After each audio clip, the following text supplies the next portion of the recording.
CHOP parent and fellow Founder Society member. Our family helped establish the Postural Orthostatic Tachycardia Syndrome Research Fund in the Division of Cardiology. We came to Children's Hospital of Philadelphia 2 years ago with our teenager, Tess. Tess has a chronic, invisible illness that strikes children and teenagers just as they are entering what should be some of the most exciting, active, and productive years of growth. Although most of us wish we didn't have to say that we're CHOP families, we are so grateful to have found a doctor who specializes in her condition and to be part of this community. Tess literally would not be standing here today without the care she has received because she was unable to stand up without her heart racing out of control and blacking out. Bedridden, sleeping most of her days away, and unable to attend school, we were feeling hopeless and lost until we found CHOP. When you start your family, you never imagine that your bright, beautiful, capable child will grow into a teenager who is limp, pale, and a shell of her former self, needing round-the-clock care. We never think of teenagers this way because they're supposed to be invincible. The promise of an active, healthy young teen was taken away from us by illness, so we desperately searched for answers. Our answers were here. I'll let Tess tell you more of her story, but I would like to thank you all for your support of this great institution so that together we can search for better treatments and cures for suffering children. With that, I'd like to introduce you to my daughter, Tess Murphy.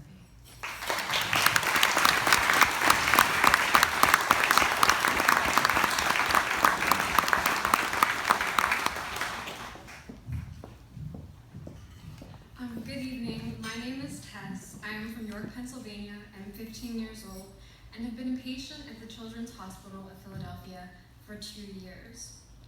Looking at me now, I am sure that none of you would guess that not long ago I was bedridden, unable to stand up on my own. At the age of 13, I was starting the 8th grade and was excited to complete my final year of middle school. Unfortunately, things did not turn out exactly how I had planned. A few months into the school year, I started coming home every day with an unshakable fatigue. I was lightheaded, dizzy, and had a constant headache. My evenings consisted of crying and sleeping, unable to complete any schoolwork. It did not take long to realize something was wrong, so we went to my pediatrician, who unsurprisingly diagnosed me with depression, but felt there was something larger going on. So she sent me to my neurologist, who had treated me when I had a concussion at age 11. It was then that I was diagnosed with Postural Orthostatic Tachycardia syndrome. At the time, I could barely pronounce it, much less understand what it was doing to me. Well, luckily, it has an abbreviation, POTS, or POTS, which humorously led me having to explain to my friends that I had a serious medical condition and was not, in fact, smoking marijuana. POTS is one of the most common forms of dysautonomia, which is an umbrella term that includes many different disorders of the autonomic nervous system. The autonomic nervous system originates deep inside the brain. It controls all of your body's automatic functions, such as heart rate, blood pressure, pupil dilation, temperature control, and much more. POTS basically means that my autonomic nervous system is not doing what it is supposed to. POTS patients all experience the syndrome differently. In my case, I was unable to get out of bed for months at a time. Some patients are so debilitated that they are confined to wheelchairs. The quality of a life of a teen with POTS is often compared to that of a patient with congestive heart failure. Many of those who suffer from POTS also have accompanying medical conditions. In my case, I have a migraine disorder as well as a mast cell activation disorder. POTS is thought to be a rare illness, but it is not rare. It is rarely known. Roughly 1 in 100 teenagers will be affected by POTS before adulthood. There are an estimated 500,000 to 1 million people in the United States living with POTS, most of them young women. It causes an unrestrained and excessive increase in heart rate, a upon standing, which is accompanied by a multitude of other symptoms.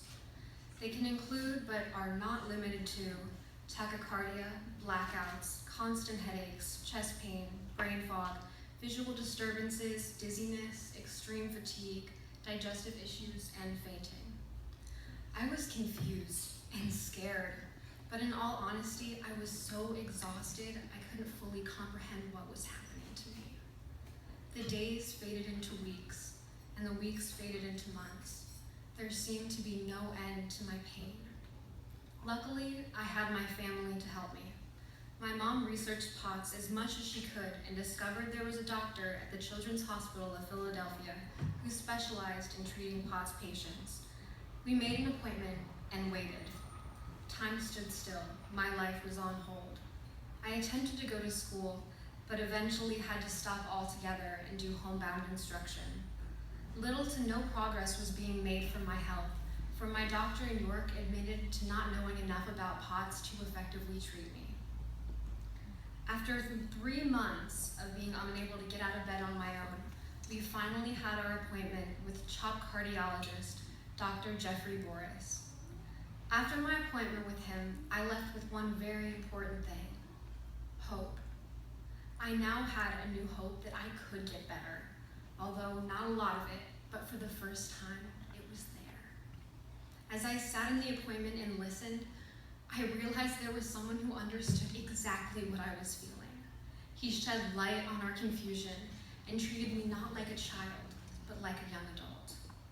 He listened to what I had to say and took me seriously. Before leaving, he looked me in the eyes and said, "If you don't give up, I won't give up." My life had been stolen from me. My health had been taken. My security was taken. I was afraid and suffered day in and day out. I tried all sorts of different medications. Some helped, while others made me feel even worse. We researched, asked questions, and tried to make sense of what was happening. I, like many people, had the mindset that you get sick and you get better. But for the first time, I realized I wasn't going to get better. Not in the way you get better after you've had the flu or a broken bone. This time was also very difficult for me socially. Many of my friends slowly disappeared from my life. They did not understand what I was going through. They didn't know how to help, and simply began to forget about me. Some people refused to believe me. They thought I was simply making up my condition to miss school. To have people believe you are constantly lying just because you do not look sick is heartbreaking. Many people did not understand the reality and the severity of my condition. I was a 13-year-old with a chronic illness, and I felt powerless. My progress was slow as my symptoms waxed and waned. Every day revealed its own challenge. Eventually, I reached a peace with what had happened to me and understood it wasn't my fault. When I reached that place, a fire lit up inside of me. My hope grew rapidly. I was going to take charge of my life and not let POTS keep beating me up. I was going to fight back. I advocated for my rights in school, as well as advocated for myself in doctor's appointments. In fact, in one of my appointments, I was convinced that a medication had been contributing to my migraines. I had researched this medication and brought the evidence to Dr. Boris. When I presented my case, I knew I was correct, when he didn't say a word, but simply turned to me and went. Despite my weakened state, for the first time, I began to feel like I was back in power. I took Dr. Boris's advice. I started physical therapy 5 days a week, even when I had migraines and felt as though I was going to faint. When my freshman year of high school was around the corner, I realized I wasn't well enough to attend. So I decided to do cyber school at home. First semester was difficult, and I took most of my classes from bed, slowly declining again. I had many visits to my local hospital for pain management, but I continued to fight. Despite that, I managed to complete the school year with straight A's.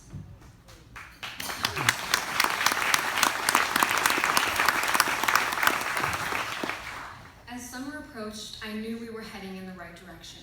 I gradually began to feel better and better. In July, I attended the Dysautonomia International Conference in Washington, D.C., where my CHOP doctor, Jeffrey Boris, won Physician of the Year.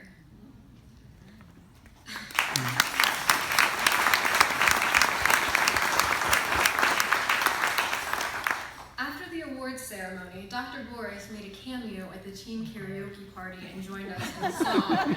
I never thought I would sing karaoke with my doctor, but the conference was full of surprises. As my condition stabilized, I made the decision to return to school this year and started fresh at York Country Day.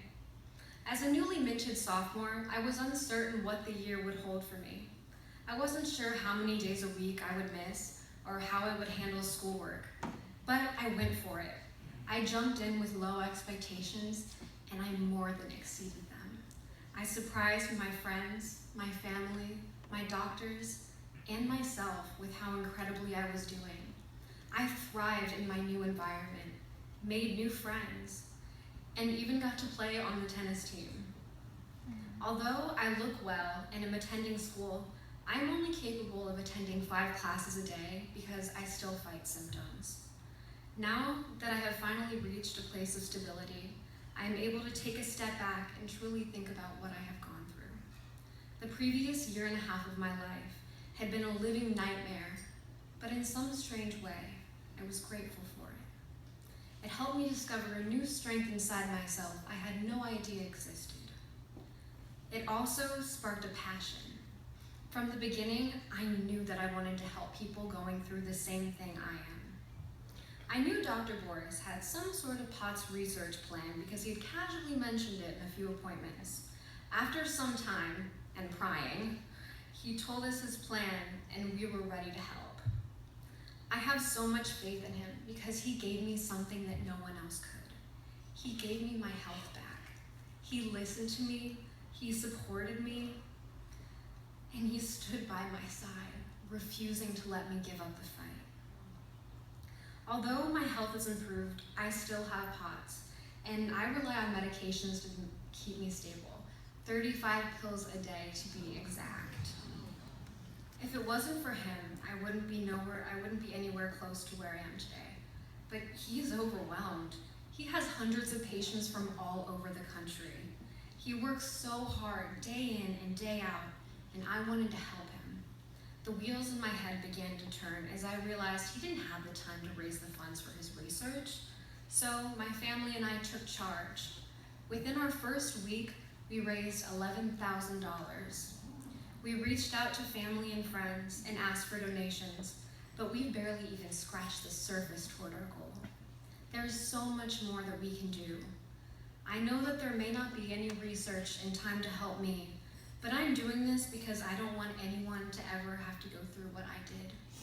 I have high hopes for the future.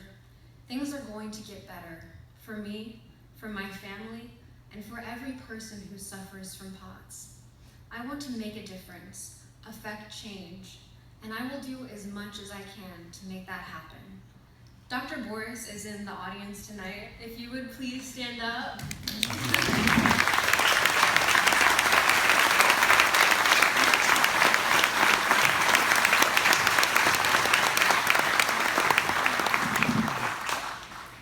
In addition to thanking Dr. Boris, I'd like to thank my family and thank you for supporting what you are passionate about here at Children's Hospital of Philadelphia.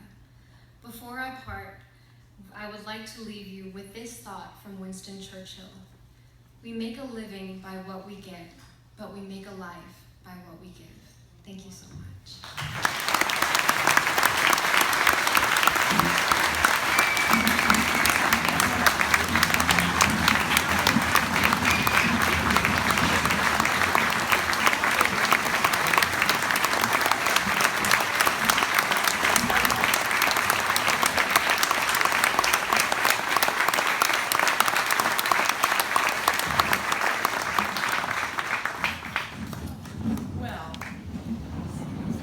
Tess, you're one remarkable young